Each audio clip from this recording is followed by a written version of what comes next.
Right, what's up guys? Welcome back to the channel. Welcome back to another episode about the Barnfind GTV. Now, a couple episodes back I built this rotisserie which has been working out really well and I can turn it over easily on my own.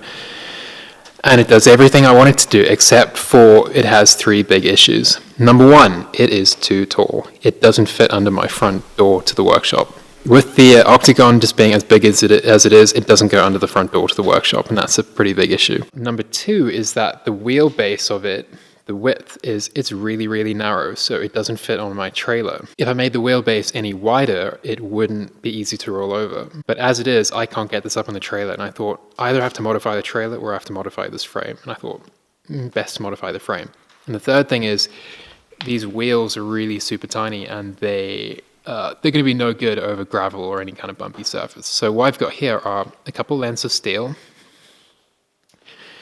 and some huge big cast wheels and a couple little steel sections that I've had cut up. And with all this, I'm going to modify this frame to make it work for what I really need it to do. Tomorrow morning, I want to send this thing away for media blasting, and they're going to blast the engine bay and the underside and the wheel wells and the boot and inside the car. Yeah, so first things first, let's work on shortening this frame. I think what I'm going to do is make it flat across the top instead of an octagon, because realistically I'm not going to be turning this car upside down.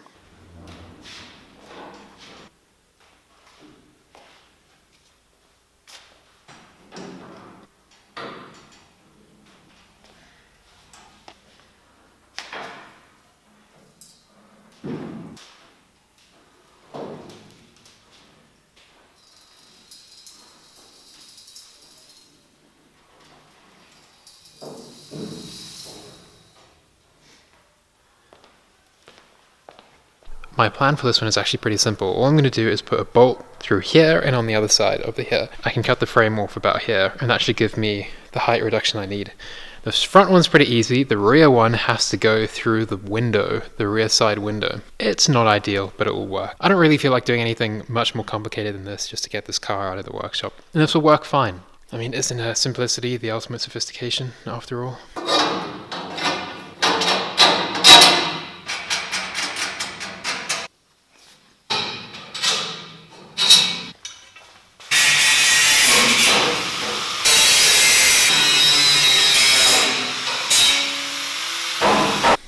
Right, so there we have it. The top of the frame has been removed, and it still works, it's all still functional, but I'm kind of bummed out because it looks pretty crappy. It looks, I put a lot of effort into this thing, and now it kind of looks like one of my other frames, all kind of shitty and like just half-assed. But I suppose that's life. One day you build a really cool rotisserie, and the next day you have to cut it off because it doesn't fit under your front door. Oh well, at least it still works, and I suppose that's what's important. The only thing I'm going to do for tonight is I'm going to weld the wheels onto this bar, that bar, and on the back. And that will allow me to winch it up onto a trailer and then take it to the media blasters first thing tomorrow morning. I'm also going to mask up the outer panels of the car with some duct tape and plastic, because I don't want them to damage this lovely pristine paint job that this thing's developed over 30 years in a shed in raw primer. So yeah, wheels on, and I'll mask this thing up, and that'll be it for tonight.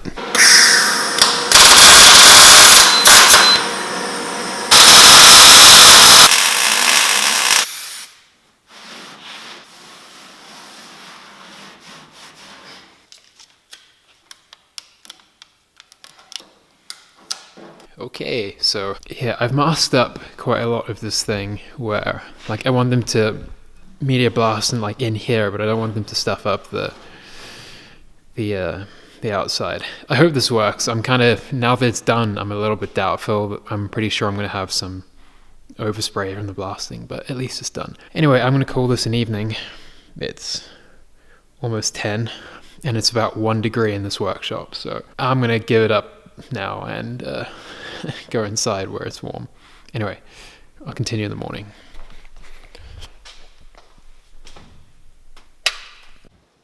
Right, good morning.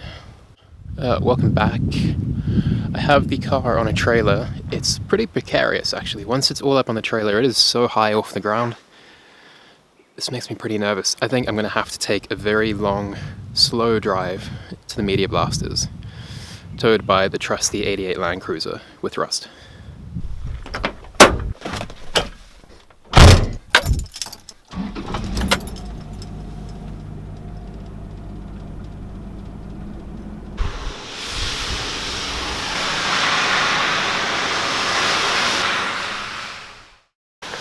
Alright, what's up guys? Welcome back to the workshop. Welcome to the underside of the GTV. It's been a couple of days since I went and collected it from the media blasters and they did a pretty good job getting everything off of it.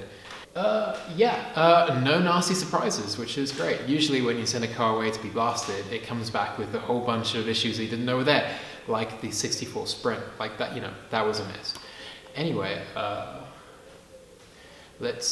gonna pick this camera up and show you in, up close and personal everything that I found on the GTV. Right, let's take a look at what I've got here. You can never really know what a car is like until you have it blasted. Quite often, hardly anything comes back, or you get what I had on the 64, which is just horrible, braced together, bad welds, bad repairs. This car, not so much. I'm pretty pleased with what came back. I mean, I've never had a 105 with floors this clean before. There's a little bit of rust on the driver's side. I knew about that, and I knew the spare wheel well was completely rotten, and sure is rotten. If you look at it from the other side, it's like, oh man, there's more. there's hardly any metal left there. It's just a great big, yeah, that is a mess. Anyway, there's a new spare wheel well in the post on its way to me. Something that I found that I knew about was that this floor, although it's not rusty, it has started to separate on this side from the fender. And it's a little bit bent up because I think at some point somebody hit the bumper of this car and it damaged this mount and it pushed the floor up on this side. So I'm going to have to get in here and beat that back into shape before I paint the inside of the boot. Yeah, up front everything's pretty neat.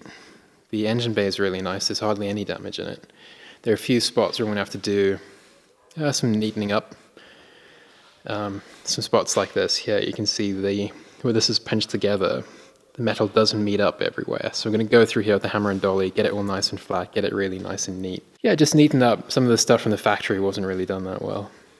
You can see there are all these like little weird bits of dents and dings and things like that, and rough edges. I'm going to go through and clean all of that up. Under the front valance, yeah, this was the most rusty part of the car, and it hasn't I'm not really terribly disappointed by how it came back. It's actually pretty good. It doesn't seem to be that deep. I'm going to replace all this metal here with new metal, because trying to get all these shapes right, trying to fabricate that up on my own is going to be quite tricky. Yeah, the engine bay is really neat. There's no surprises, no hidden rust, nothing I didn't know about. Battery box is good, which they usually aren't. I'm really pleased with how this car came back from the blasters. Inside it really does look very good, except for a little bit of rust in the driver's side footwell, and if you look in here, it's very dark in here. The drain for the scuttle is all rusted through. See, I would have never noticed that if I hadn't blasted this car. I would have just, I would have never actually picked up on that. Whew. Yeah, but overall, I'm really stoked with this buy. I'm still really pleased with it. It's in really great shape for a car that's been sitting in a shed for so long. And this is why I say, you should buy the car that has the beat up original paint, where you know what's going on, where you're not going to have any nasty surprises. Definitely do that instead of buying the car that was pretty and shiny and had a fresh new paint job, but was full of hidden horrors. Yeah, I mean, this thing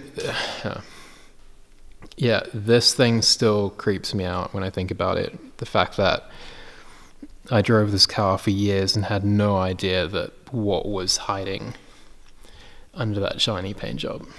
So I'll never, ever, ever trust anyone who just says, yeah, it's all been done, it's all great, don't worry. Because you never really know what you're going to get. So that's where the GTV is at the moment. Quite a lot going on with it.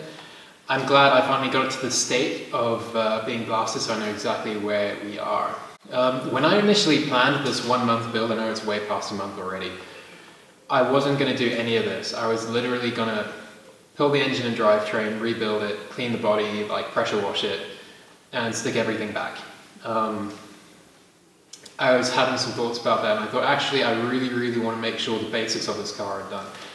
It's still going to be beat up on the outside, But I think my plan now is to do the underside of the car. I want it to look brand new, and the engine bay and the boot and everything. So absolutely no rust, fresh paint. I'm going to do etch primer, stone chip primer, paint, and then like everything's going to look brand new underneath. It's still going to be beat up and grey old primer on the outside, but it's going to look very yeah, for me I think it would be really amusing if you had a car that looks like it's been in the shed for 35 years like it has been, and when you get up close to it you can see, you know, when you open the hood and you see it's brand new underneath. I'm going to build this car to be the opposite of a lot of cars that you see around that are like shining on the outside, but like underneath they're sort of rusty and it hasn't had any attention for like, you know, decades. So it's going to be perfect and pristine on the underside and beat up on the outside, which is, I think that's going to be fun. Yeah, I'm going to call this an episode and I'm going to leave it here. Next episode is going to be, maybe I'll do a road trip episode going down to Durban in the TI, which should be fun because that car is so unreliable. What else? Yeah, metal work repair on the GTV begins now, so there'll be a couple of episodes of metal work. But anyway, I'm rambling. I'll see you guys next time. Bye.